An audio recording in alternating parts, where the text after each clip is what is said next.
running it down. Is Teemo actually going to be a jungler now? What is happening with the new teleport? Is it going to be good? Is it going to be bad? And as always, with all the different changes, we're going to be putting all the champions into a tier list, placing your favorite champions, seeing if they are S, A, B, or C. Maybe even D. Who knows? And for our question of the day, what champion does not belong in the jungle? I'm gonna go out on a limb and say that Teemo does not belong in the jungle. I know that a lot of players are pretty good with Teemo, and it can actually work in higher elo sometimes if you're a very skilled Teemo player, but I have a feeling that a lot of people are just going to feed as Teemo jungler. I don't want that in my game, so let me know who you think does not belong in the jungle. And as always, guys, if you want to get better at League of Legends, make sure to go to proguides.com, click that description link below, find your challenger coach right now, and start climbing the ranks. And before we get into the video, if you guys are on your phones all the time like I am, then make sure to follow our Instagram channels on the screen right here. We post a ton of YouTube content on Instagram. All right, guys, with all that out of the way, let's get into the video. First up, let's talk about my favorite part, the skins. First up, we've got Cosmic Lux as well as Dark Cosmic Lux hitting Summoner's Rift this patch. We also have Darkstar Malphite hitting the Rift as well as Prestige version of it. Afterwards, there's Darkstar Mordekaiser and Darkstar Xerath. Finally, we've got a new set of skins including Talon Blackfoot, Twitch Shadowfoot, and Taric Lumen Shield. Okay, with that out of the way, let's get you guys those patch notes. Starting off with the items, there's not much here, but we still have to note the one change we're seeing, and that's going to be to Death's Dance. Death's Dance is receiving a rework, changing its stat allocations completely. Its attack damage is being reduced from 80 to 50, but will now grant 30 armor as well as 30 magic resist. They've also adjusted the bleed effect. Ranged champions will only receive 20% of the damage they take as a bleed effect instead of the normal 30%. If this confuses you guys, this is a nerf for ranged champions. You take 80% damage flat and 20% as a bleed, while melee champions take 70% flat and 30% as a bleed. Finally, its cost is being increased from 3,500 to 3,600. This item will be likely a bruiser exclusive purchase because of these changes, but only time will tell. It still looks usable by champions like Graves. Aside from this change, we're also seeing some changes to other systems in the game. Teleport is receiving a massive change this patch. Its cooldown will now scale from 420 seconds to 240 seconds based on champion level. It's kind of like they just flipped the 2 and the 4. I don't know if that's lazy or interesting or there's no correlation whatsoever. Also, you'll gain 30 to 50% movement speed once you finish the channel. As a result of this, it'll be a much weaker summoner spell in the early game, but much stronger in the late game. The goal is to ultimately push other roles away from taking the summoner spell, and also allow top laners to have more impact when they do choose to cast it. Overall, this should make each teleport count a lot more, but also allow players to punish their opponents much harder when they do expend early teleports. Finally, funneling has taken another nerf this patch. The Monster Hunter penalty will now also reduce minion XP by 50%. Goodbye, Master Yi and Taric. Well, at least we can hope. Alright, now let's hit those champion balance changes. First up, let's talk about Garen. He's been a little bit too strong, let's be honest, and had a bit too much of the spotlight. Gosh, Garen, you diva. Garen is receiving a nerf to both his tankiness and damage output. His magic resist scaling is going down as well from 1.25 per level to 0.75 per level. His ease critical hit scaling is also receiving a nerf, going from 50% to 33%. These nerfs target crit builds specifically, and AP champions should have less trouble killing Garen in the late game. However, it's not that big of a deal as it totals to about 9 MR. However, he gains MR from his W anyway, so it's more like the playing field is being evened out for magic damage champions. Garen will drop to the S tier as a result for this patch because of the hit to his crit damage. A big part of why Garen has been so oppressive is the insane damage he can deal with his spin, and since that's been hit, he'll be a little bit weaker. Speaking of our S+ tier picks, we have to talk about Darius as well. Oy, this guy has been destroying me constantly in lane. Darius's W's bonus damage is being reduced from 50 to 70% total AD to 40 to 60% total AD. His W's mana cost is going up from 30 to 40, and his E's mana cost is going up from 45 to 60. For one thing, these mana cost nerfs are actually pretty big. I have never seen a Darius run out of mana because his mana costs were practically non-existent. This should punish Darius players pretty hard for missing their pull or missing a last hit with their W, which I think is pretty fair, to be honest. These nerfs are going to take a hit to Darius's damage output and also weaken his ability to push waves a little bit as well. In spite of this, we're going to be keeping Darius in our S+ tier because these nerfs aren't too significant. His damage isn't going down too much, but we'll make sure to keep you guys in the loop during our mid-patch update next week. As Zyra mentioned in our upcoming changes video, Nasus has some changes coming, but they've been pushed to patch 10.7 instead. We'll make sure to keep you guys updated on those changes ASAP though, so hit that sub button if you want to stay notified. While he was an extremely dominant pick last patch, we haven't been seeing much of Urgot recently. Urgot's Q's slow duration is going up by a quarter second from 1 to 1.25 seconds. His E's stun duration is receiving the same buff, increasing from 0.75 seconds to 1 second. He hasn't been doing too bad, so these buffs should help Urgot hit a decent win rate. We're moving him up from the C tier to a B tier as a result of these changes. Overall, we see a few shifts in the top lane. Like we mentioned before, Garen has moved down to the S tier with Fiora replacing him, while Urgot and Hecarim have moved up a tier since our last patch rundown. Hecarim did receive a minor buff this patch, but we'll cover that in our jungle section coming up next. Ornn has also gone down a tier because he hasn't really been performing well last patch. He's still a very safe pick, but his win rate dropped significantly since his glory days of 2 patches ago. In our S+ tier, we have Darius, who holds so much power right now. A big question players have to ask when they lock in a champion is whether they can beat Darius or if he's banned. A snowballing Darius is a huge concern for many players, and this ranking reflects it. Fiora has been popping off on Summoner's Rift as well, and in spite of being more of a counter-pick champion, she held a 51% win rate last patch as well as an insanely high play rate. Definitely a bit overtuned at the moment, so make sure to abuse her while you still can. Following in the S tier, we have Garen, Mordekaiser, Shen, Kled, and Sett. We expect a lot of changes as a result of the teleport changes hitting the Rift this patch, so we'll probably have some big shifts in our mid-patch update. There are a ton of jungle changes that hit the live server as well, so let's jump right into it. Alright, first thing is first, we have to talk about all the new champions entering into the jungle pool. Although they've remained unranked for now since we lack information, we'll make sure to give you guys our analysts' general thoughts on them though. Okay, let's talk about Brand.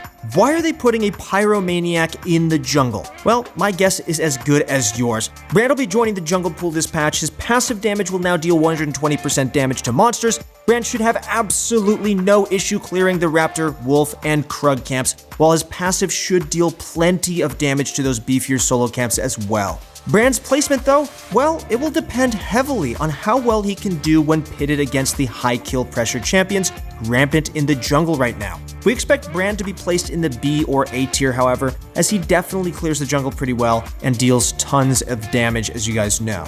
Okay, so now on to the next one, Zyra. It kind of actually makes sense for Zyra to be placed in the jungle since she's, well, a plant. Her plants now deal 150% damage to monsters. This is a big buff, and we'll definitely keep tabs on her and just see how she does, but analysts predict she'll probably sit around the C or B tier. Next up is Morgana. Morgana is receiving general buffs as well as jungle buffs. We'll mention them all here, so don't fret if we don't mention them in our support changes. First, Morgana's movement speed is going up from 330 to 335, and her E shield increased by 20 in the early game from 60 to 80. On top of this, she now deals 150% damage to jungle monsters with her W. A big reason why I think this change might be the most impactful is that opening up jungle Morgana allows you to have more bot lane diversity. Sure, you might need Morgana's black shield to block a Blitzcrank hook later into the game, but maybe your support still prefers playing poke champions like Nami or hard engagers like Leona. You can take Morgana into the jungle instead, still providing that anti-fun shield we all love to have, but hate to play against. She'll likely be an A tier pick, but we'll keep you guys updated on that. Now we have another jungler, who goes by the name of Shen. Shen is finally joining Rift Scuttler in the jungle. His Q's max damage to monsters is receiving a giant buff going up to 125 to 200 from 75 to 175. For Shen and the other two picks, our analysts really aren't sure where they'll be placed. We'll have to wait and see. Okay guys, we actually alluded to this before, but let's be sensible about this. Let's be nice since he's a new addition, we don't want him to feel too bad, but Teemo is joining the lineup. Teemo's blind duration is going to be doubled against jungle monsters, and his E will now deal 150% damage to monsters. At the very least, he'll counter basic attack reliant champions like Master Yi. That is pretty nice actually, because I am constantly getting dumpstered by unchecked Yis. So if I have a Teemo on my team and the enemy jungler is a Master Yi, I'll actually be pretty happy. I won't rage. Another jungler coming up is going to be my man Yorick. Yorick is next on the list. He'll now spawn graves on jungle monsters that die as well, while his ghouls will take 50% damage from jungle monsters. I'm honestly not sure how I feel about Yorick being in the jungle. I think he could actually do some pretty powerful work with ganks. His E is a great slow when you land it, does a lot of damage, and when you put that W down, man, that's pretty much an insta-kill. So he could be pretty good actually. I think I might play him. Okay, aside from those new junglers, we also have some buffs coming to some old ones, like Kayn.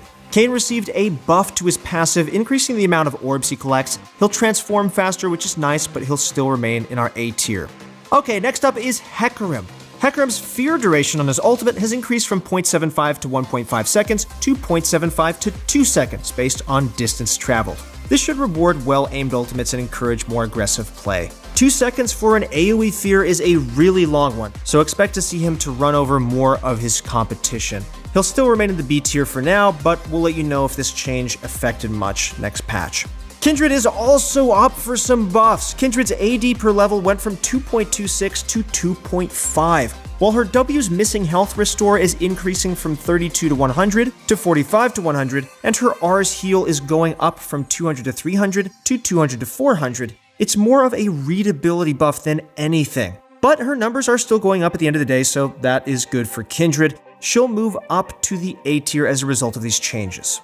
So I think that a lot of people are going to be happy to hear this next one. To the dismay of Shaco players everywhere, however, his clone's attack damage went down from 75% to 60% of his total AD. This might incentivize more players to play AP Shaco, but overall this nerf isn't too big and he'll remain in the S tier.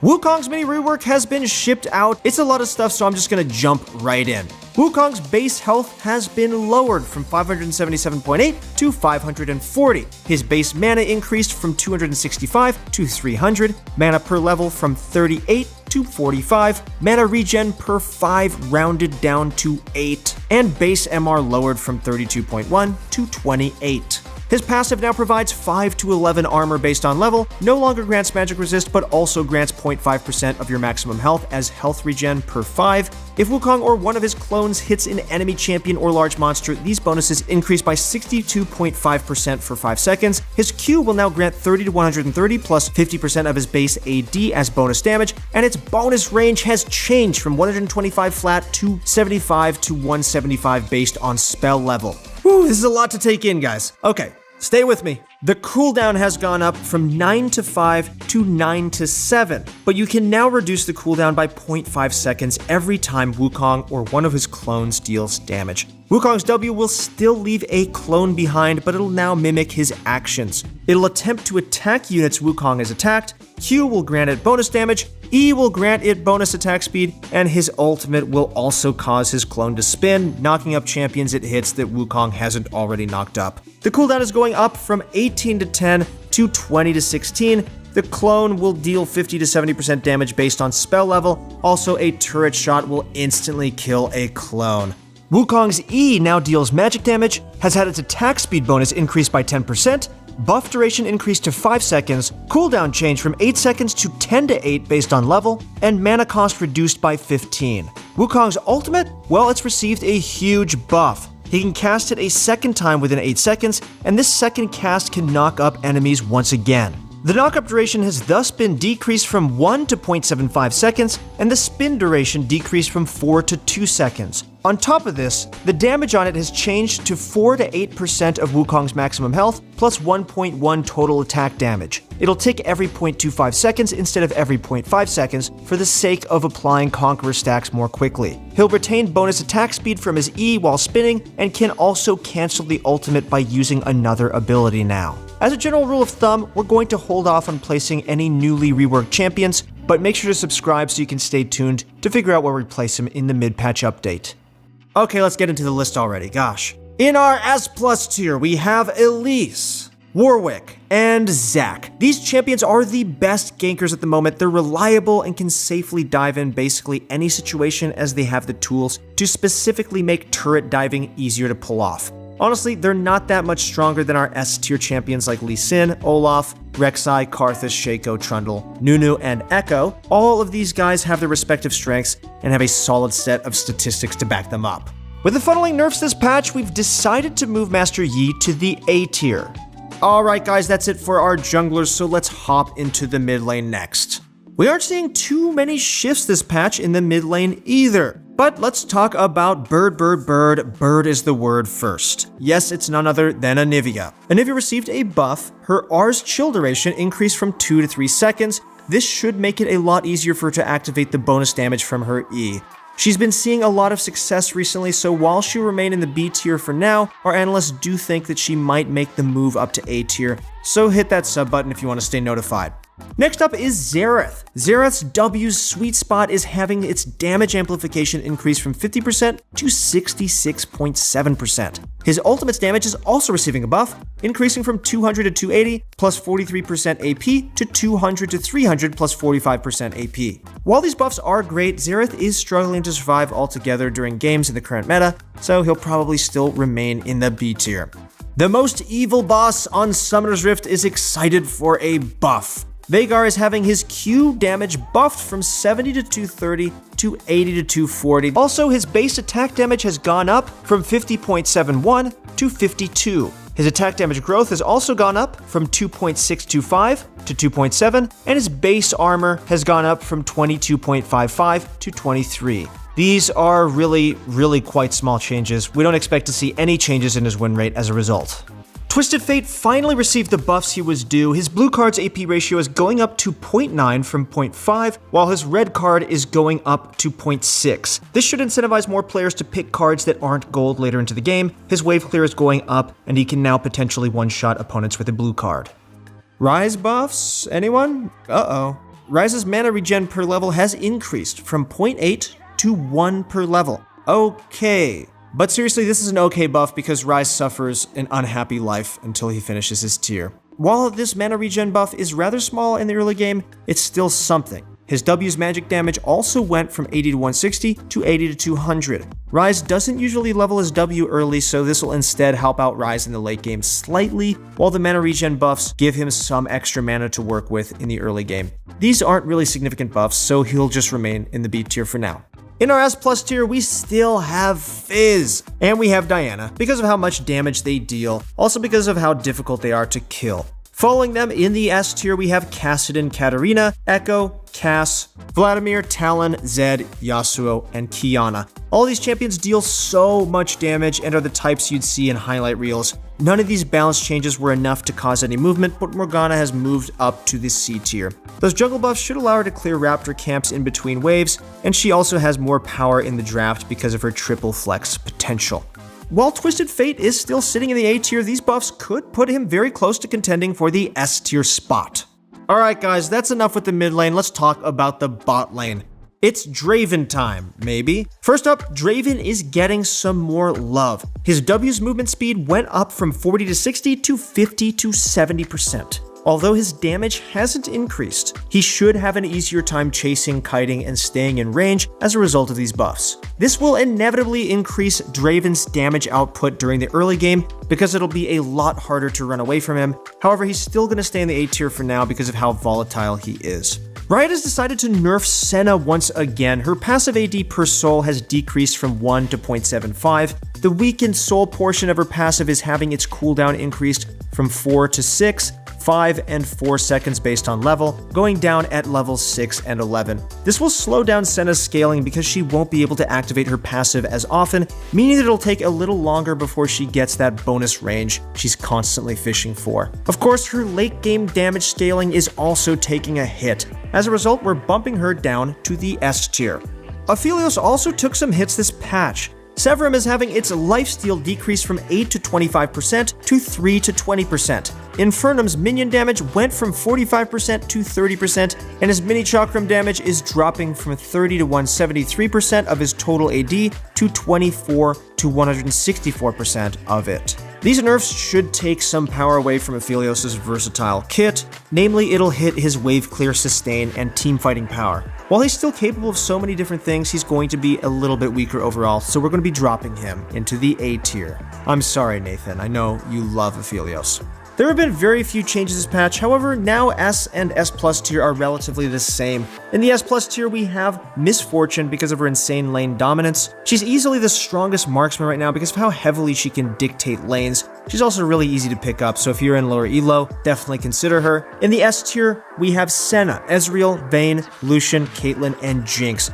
Ezreal is a heavy contender for the S Plus tier. He's been doing a lot better as players have figured out what makes him work this current season. As always, he's still the same 1v9 champion he's always been because of his insane mobility and range on his Q. If he can chunk out his opponents before a big fight, then those fights are already over, and he's one of the most difficult champions to dive and successfully kill. Finally, let's wrap it up with supports. We already covered Morgana and Senna, so the only support change left to cover is Soraka's. Her Q's total heal has increased from 40 to 80 to 50 to 90. Also, her Q movement speed is going up by 5% to 15 to 25%. Riot is choosing to act conservatively with these buffs to Soraka as they don't want to accidentally push her back into the top lane and make us all rage. I'm okay with that personally because I don't think any of us were having fun up there. This won't push her up a tier, however, so she'll remain in the A tier. Okay, we're going to mention that the Senna-Tahm Kench duo is easily one of the strongest ones in the game right now. Even after these Senna nerfs, this duo will still dominate the bottom lane. Have you guys seen this yet? If you have, please show some respect to the people who lost to this lane in the chat. Tahm Kench has shot up to a 51% win rate as a result of this duo. However, his win rates are still quite terrible with every marksman that isn't Senna, so he'll remain in our D tier. It's kind of insane. You have to understand that his win rate is being carried from the ground up to an above average place by Senna. Together, they held a 57% win rate. That is nuts. While Tahm Kench's next best duo partner, Misfortune, only yielded a 48% win rate. So you can tell who's getting carried here. Don't underestimate this duo as it allows Tahm Kench to accumulate a ton of gold. Senna doesn't farm early on and allows Tahm Kench to pick up the gold early, so you end up with a very farmed up support.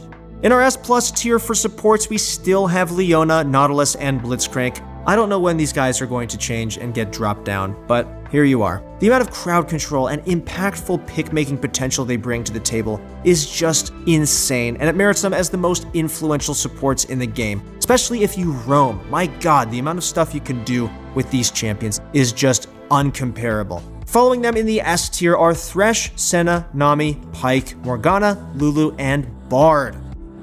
Alright guys, that's it for the video. Thank you so much for watching. Let me know what you think about the changes down below. Do you like the changes to teleport? Do you like the changes to funneling? What do you think about Teemo jungle? Is that a weird thing for you guys? Let us know what you think about the champion placements as well. Once again, thank you so much for watching. My name is Christoph. I'll see you on the Rift.